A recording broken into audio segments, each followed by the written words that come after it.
I think a lot of people said this, and it's true, that she resurrected pottery making in Cherokee as an art form. Well, she's been such a gift in my life. I can't imagine someone not knowing about her, but I'm a little bit biased there. I started working with Anna Mitchell in 1986 or 87. I just think that she's one of the outstanding women in Cherokee history. I don't think they would have much of a class on the history of Cherokee pottery if they didn't talk about her. You can say pottery and the world thinks Southwest. So I was very indignant. I thought, how dare them to just forget that we had a beautiful culture at some time. She was born in 1926 in near Jay, Oklahoma.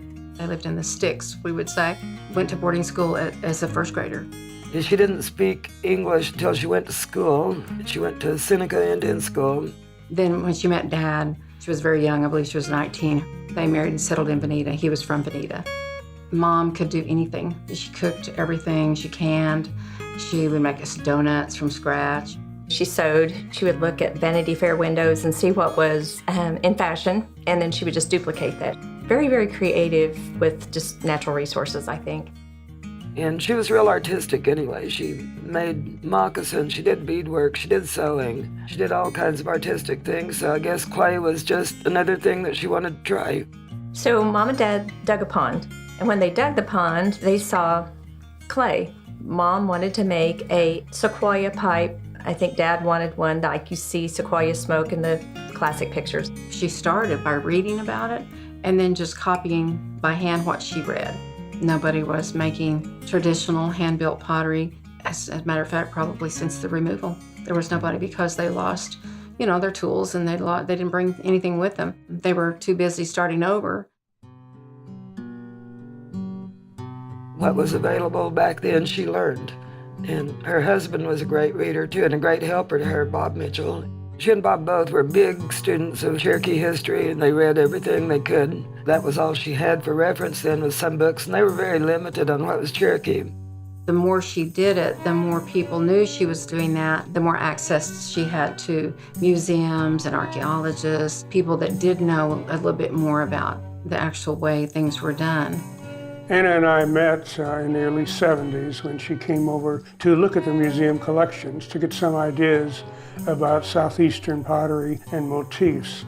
I provided a book called Sun Circles in Human Hands, and that became her Bible of motifs for a long time.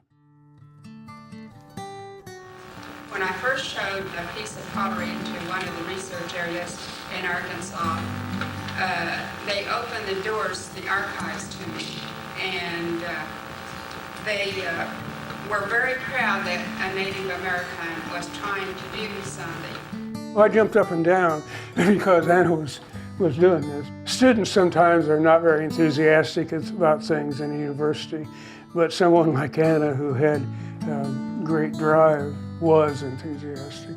I know she made trips to North Carolina and looked at their pottery. I know the Gilcrease Museum was very good to her, letting her look at their archives.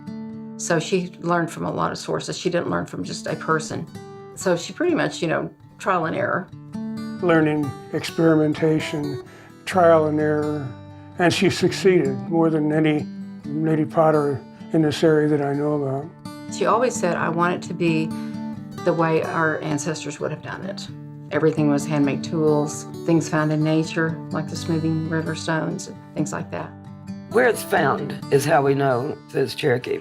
That was pretty much limited to the southern Appalachian area, and that's where Cherokees were living during that time period. Pots weren't too mobile. They didn't travel too far, except maybe a few trade pots.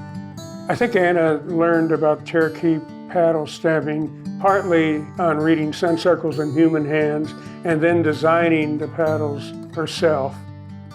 Pottery is uniquely Cherokee is the pottery that she did in Cherokee tradition, wooden paddle stamped pottery, and some of the shapes, bringing them together, is uniquely Cherokee in the sense that Anna was uniquely Cherokee.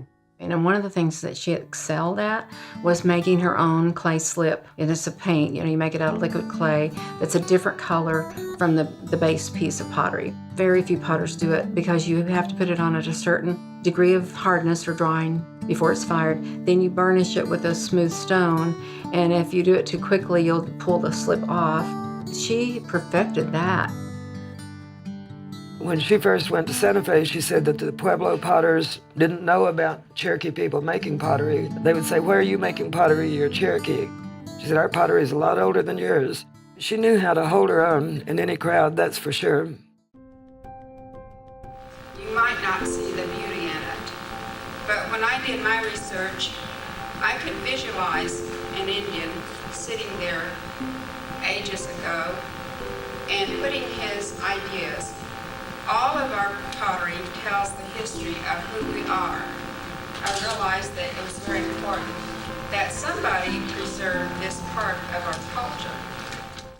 Anna was made a Cherokee National Treasure. Back then it was called Cherokee Living Treasure, and she was the only woman in a crowd of maybe 8 or 9 men. I learned from her in 1990.